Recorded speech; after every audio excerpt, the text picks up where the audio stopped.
Hello and welcome to Pride and Groom, a video series dedicated to helping you give your dog the best grooming routine at home. My name's Stuart Simons and I've been a dog groomer, professional dog groomer for over 10 years and a dog owner for all of my life. So I know just how important it is to make sure that your dog's happy and healthy and follows a regular grooming routine. Over the course of the series, I'll be giving you some hints and tips on using the new ultimate hair reduction system from FURminator, as well as talking to other dog owners about things like how to keep your dog clean after a dirty, muddy walk. Also, how important it is to introduce a grooming routine into their lives. So come along, join me and let's start. The most important thing for me and my dogs is that they're happy, healthy and enjoying life. And a grooming routine is a huge part of their lifestyle. For many owners, it's something that gets left on the back burner, but it's never too late to introduce your dog to a grooming routine. And it doesn't just benefit the coat and the skin, it's also an amazing bonding experience for you and your dog. And you never know, you might find some lumps and bumps that you didn't know were there before. So what's not to love? So before we look at how to groom a dog, I think it's really important to make sure that you've got the right tool for the job. Now, the FURminator range is amazing because it's got so many different tools for all different shapes and sizes of dog. But listen, make sure you're buying from a reputable supplier. There are loads of counterfeits out there, so make sure it's a genuine FURminator. The counterfeits aren't made with the same level of quality and might hurt your dog, so you need to make sure that your dog's health and well-being whilst being groomed is at the utmost importance. It doesn't matter if you pay a few extra pounds because you're paying for the quality of FURminator. So here in front of me, I've got a range of products from the new FURminator Ultimate Hair Reduction System, and I'm briefly going to talk you through them. First up, we've got the adjustable dematter tool. Now this is a brilliant little tool, and it's got an adjustable button. It's called the Fur Extender button at the back, and you just press the side buttons in, which releases the mechanism, and you press the back, and you can extend the edges depending on what length of coat you're working on. And then you can release it again. It's perfect. Great little tool, and it's got a multiple use. Also included in the range are the FURminator Grooming Rake and the Dual Grooming Brush. These are all suitable for daily use, and I'll be demonstrating them for you later. So next up, and for weekly use, we've got the classic FURminator Undercoat De-shedding tool. Now this has been developed by groomers, professional groomers, just like me. But it's recently been redesigned so it's even more effective. Now it's worth noting that these tools should only be used on shedding breeds. Now if you use this tool for at least 10 to 20 minutes per week, you can reduce shedding by up to 99%, so it's amazing. It's going to take away that nasty old undercoat and leave a really lovely shine to the coat. And it's brilliant to control the amount of shedding that you'll get at home. So let's look at the tool. Here it is. And it's got this amazing fur ejector button, which allows for one-handed hair removal from the de-shedder itself. You just press it in and the hair will fall on the floor. So it's really great. So if your dog's on the table and you've got one hand on the dog, you don't need to let go of the dog to get rid of the hair from the tool. It's great. So it's really, really safe. It also locks in. So if you press it and lock it down like that, that's going to protect the edges of the tool itself. So if you're not using it, that's how you store it. You press the button in, keep it down, and it just keeps those edges safe. So the tool's also got an edge guard to stop it from digging into the dog's body whilst you're using it. It's really, really great. They've really thought about safety with this product. So next up is my favorite product. It's the bathing brush. I love this. It's so handy. Again, FURminator are thinking of safety first because it can be used one-handed. So how it works, let me show you. You unscrew the top, ta-da, and you put your product, your shampoo or your conditioner in there. Close it up, pop the dog in the bath. Obviously safety, one hand on the dog at all times. Press the little dispenser button and the shampoo comes out. And you rub it all over the dog. Beautiful lather up. And these little bristles get right down into where the skin is. And so it really helps for a lovely, healthy, shiny coat and really, really helps with the skin as well. So this bathing brush can be used on a monthly basis or as and when you need it. Right then, let's go and put some of this theory into practice. Let's go and meet some dogs. Hi, Sammy. Hello. Who's this? This is Pepper. She's my little monkey. Pepper, I've completely fallen in love with her. I know, she loves you. Totally adores me. Which Obviously, why wouldn't she? So, tell me about your grooming ritual. What do you do at home to groom your dogs? This is Ruby. This is my other dog. Ruby she's a year old. She's 18 months old. I've had her since she was 4 months, and I've had Ruby since she was a puppy. Okay. So yes. So did you start grooming really straight away? Yeah. Well, I tried to get them used to it because also I've got children as well, so I wanted them, you know, just to get used to the dog. Do the kids help you groom them? They do. They do. Fabulous. Yeah, they do. So they give them a little brush, but I have to be honest that I don't. I mean, I give them a bath when we've been out on really muddy walks or they've rolled in poo.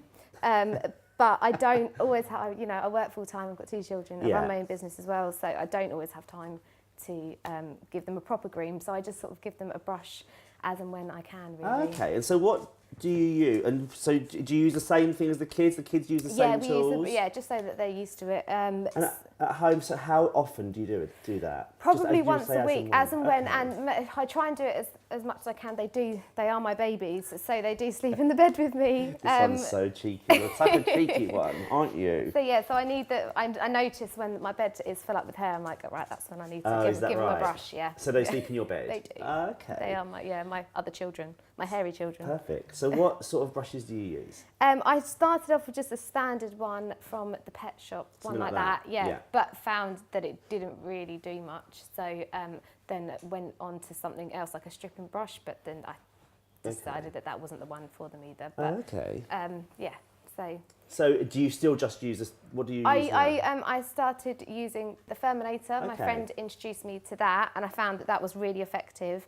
As you can see, I haven't done them for a while. I didn't notice.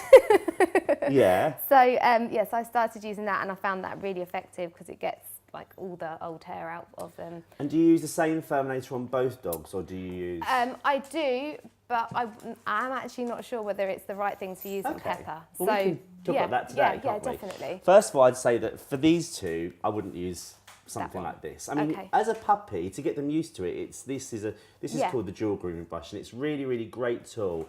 But personally, I'd use this side to like shine the coat up. Okay. And this side, I would use it for a long coat so that it doesn't, because it's got the bobbles on, so it doesn't break any hair. Yeah. So Afghan hounds, anything with long hair. Yorkies, flowing hair, you would use this one for. Okay.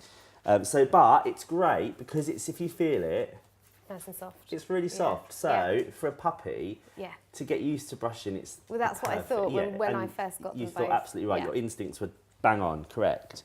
So these are the kind of ones that you probably should be using for your dogs. Yes. Ruby! Pepper! Come If we start with Ruby first. Yeah. So she is a double coat. Yes. She's got a double coat. And so this is all this lovely orange type hair. That's guard hair. Okay. And there's a load of hair underneath that you can't really see. Yeah. And that's like insulation, but they sometimes need to, obviously when you can see it on your trousers, they need help to get rid of it. You don't want it all over your house. No, and so that's where this comes in. Yeah. And it's just a really great tool to get rid of some of that nasty undercoat. So if I show you how to work it, you don't need to press hard. Okay. You just literally drag it down the coat and you can see. So this is the really important bit for me anyway. Yeah. Hello, Pickle Face. Hello, Pickle Face. You're both Pepper. cute. I know. She says it's all about me at the moment, actually. Excuse me. Pepper, thank you.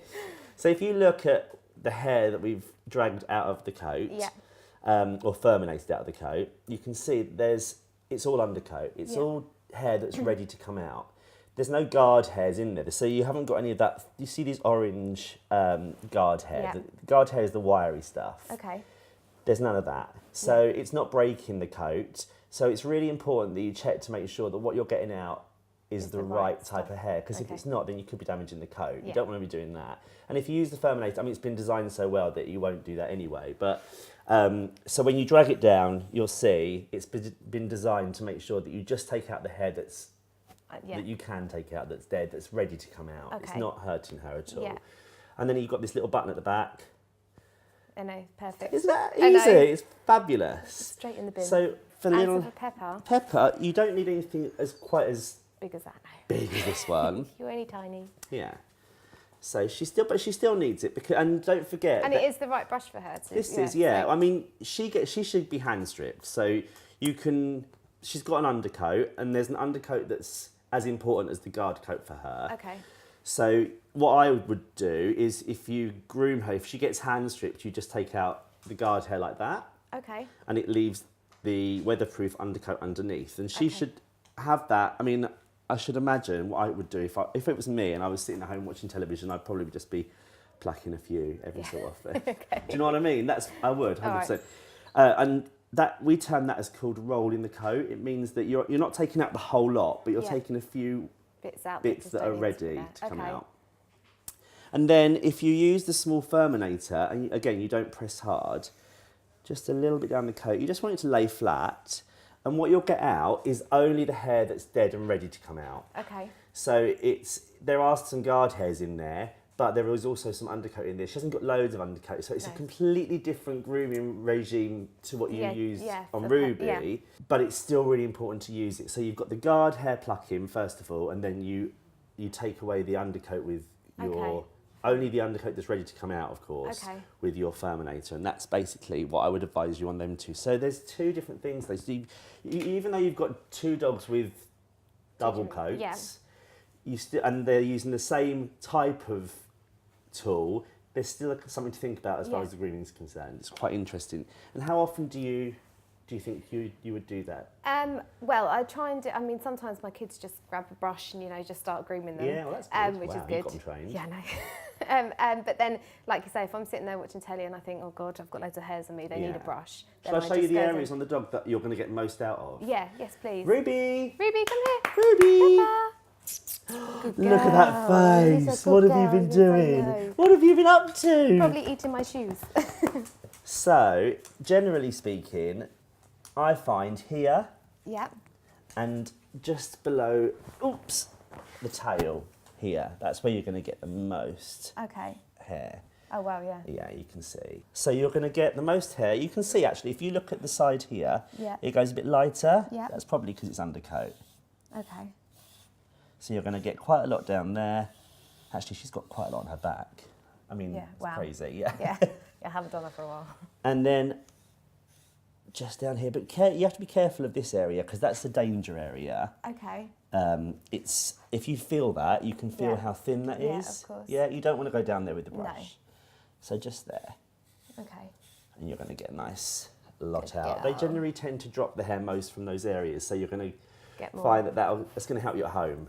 You'll find less hair for you. So do you get her groomed? I do, but it's always time and money. Yeah. You can't always. I don't always have the time, don't always have the money to be able to do it. So that's why I decided to sort of try and do as much as I can myself. Well, that's really good because I personally think that these are great. These are fabulous and they're perfect for home grooming. Yeah. But they work alongside a professional groomer. So, I mean, you don't have to go to a professional groomer, but it's always good. Yeah. Just almost as a tick box. Yeah, I'm getting everything right. Yeah, okay. To go to professional groomer as well. Yeah. Thank you. Perfect. Oh, thank you. Well, Sammy, thanks so much for coming. It's lovely to meet you too. Thank you so much Good for luck. your And if you've got any problems, you know where you can find me. Lovely. Thank you. Get in touch and please keep in touch. I will do. On Instagram. Yeah, definitely. Got you now. Absolutely. Keep me posted. Lovely. Thank you so much. Nice to meet you lot. Nice to meet you. I think she wants to go home with you now. I'll keep this one. That's all right. I'll keep them both. Yeah. Well, no, they're my babies. Weren't they great? So you see, it's really easy to groom your dog effectively as long as you've got a regular routine in place. It takes no time at all. So here's a quick reminder of the 4-step grooming routine using FURminator's ultimate hair reduction system. Brush daily to detangle and remove any loose hair. Deshed weekly for 10 to 20 minutes to remove undercoat and reduce shedding by up to 99%. Bathe monthly using the bathing brush, shampoo and conditioner. Discard as needed. Get rid of all the hair you collect with the hair collection tool. Remember that non-shedding dogs also benefit from regular grooming, and the dematting and the grooming brushes can be used on these dogs safely. Thanks for watching. It's been great to spend some time with you. If you subscribe to the FURminator UK YouTube channel, you can find all the other videos in the Pride and Groom series, along with a host of other great content. Now, as for today, go and spend some time with your dogs and have fun.